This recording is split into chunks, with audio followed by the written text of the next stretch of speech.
these guys were involved in quite a bit. And, when I talk about organized crime and the corruption in Boston, this was the bed of it right there.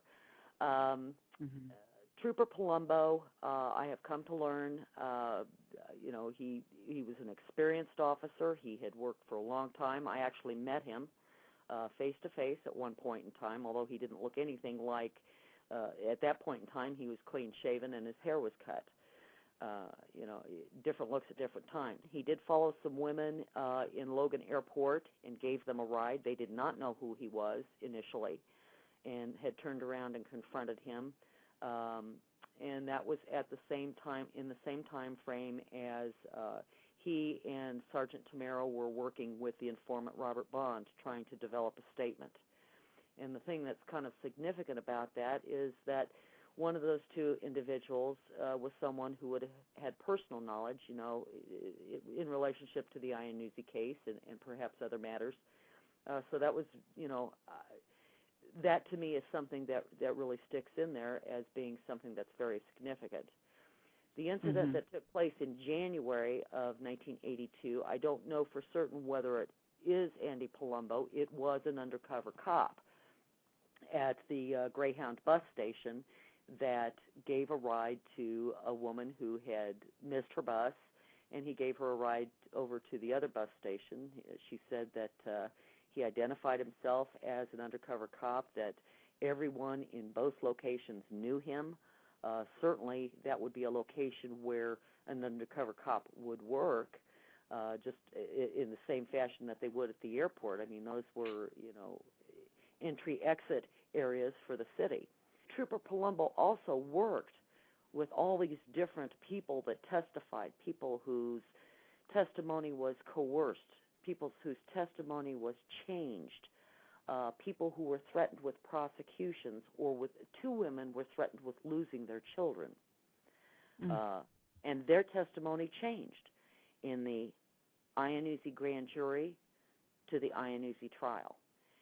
Significant changes, and one of them was Marie Iannuzzi's sister, and she was actually assaulted. She went into hiding. Mr. Burke tries to say that Paradiso, who was sitting in jail, was the one intimidating her, and yet her testimony was beneficial to him. I mean, and plus, at that point, he had been so vilified, I don't think he had a friend in the world, almost. But the documents that have surfaced with that, there are some sworn affidavits, one of them even by a private investigator, that it was the police and the prosecutor who were the threatening forces against these people and changing their testimony to gain a conviction in Iannuzzi. It's that kind of stuff. That's just, this case was just as dirty could be. They're about the only thing on a list of areas that indicate corruption in a case by authorities. About the only one I can't identify through records is whether they tampered with the jury or not. But they were giving false information to the jury, certainly. Eve, can I interrupt with just a quick question? Sure. Actually, two. One thing I wanted to address is that one of the people from the chat room went to the website that you gave out. Some areas are password protected. Is that what? How do they overcome that? Is that something that only you can get on? Well, I have not opened those up yet, and let me explain why. The reason I have it, for example, the contents of the suitcase.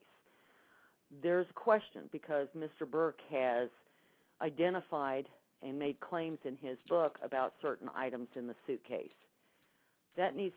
Items need to be verified with records that are not yet accessible, what was in their evidence, because there's a particular item that I am interested in that did not show up in the suitcase. If she had it with her, then it was in the tote bag, and the tote bag was never recovered. So it's for the legal reasons that still pursuing some legal avenues that not everything's out there yet.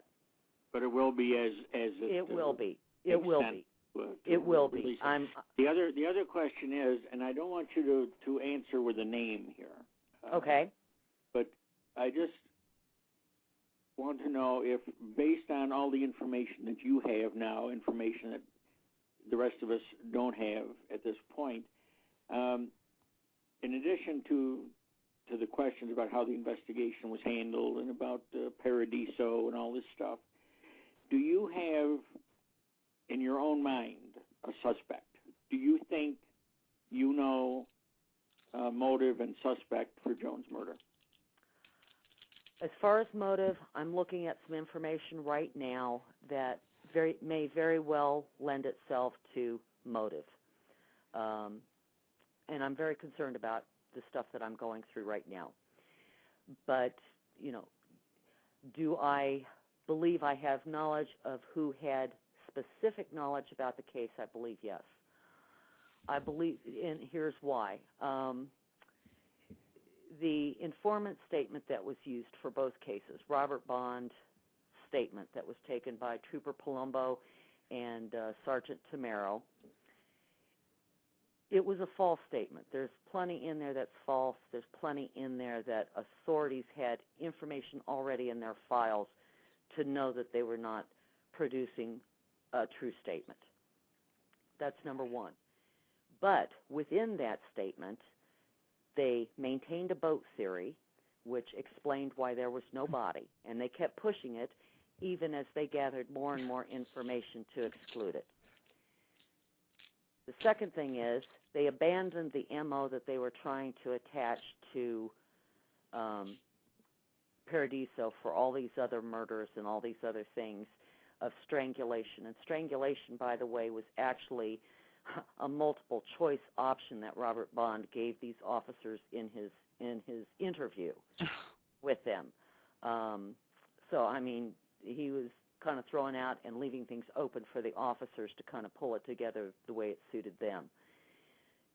They abandoned that, and they came up with the correct manner of death.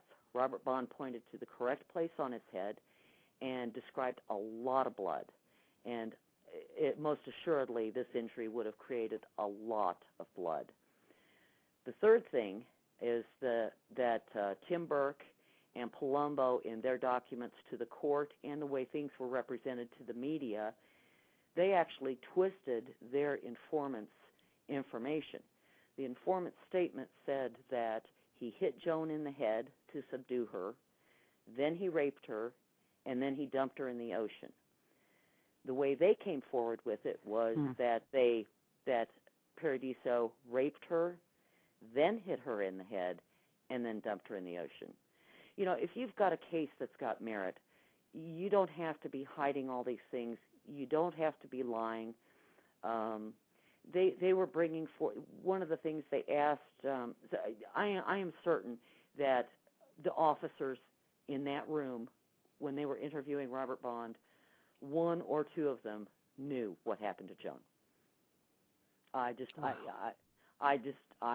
cannot imagine how they could be that accurate and be throwing this case off, because they were the ones responsible for this case, and this case was thrown off.